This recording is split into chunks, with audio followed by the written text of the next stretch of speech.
Welcome to the Tech Egg. Don't get scrambled. Enjoy the video. You'll start by editing Tailwind. Config JS so Tailwind knows your font choices. Open the file and under Theme. Extend. Font family, add a clear key name, for example Sans. Inter, System UI, Sans Serif. Once done, you're telling Tailwind which stack to generate utility classes for. This creates utilities like Font Sans. Make sure to use arrays for fallback ordering and meaningful keys, so you can reference them later in templates and components without guessing. Next, load the actual font files so the browser can display them. If you use Google or hosted fonts, add the link tag and head or use at import at the top of your main CSS before Tailwind directives. For local files, add at font face rules matching the font family names you used in Tailwind.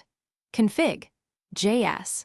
Once these are in place, make sure your build compiles CSS afterward so Tailwind's generated classes pick up the final cascade. Otherwise, fonts may not apply as expected.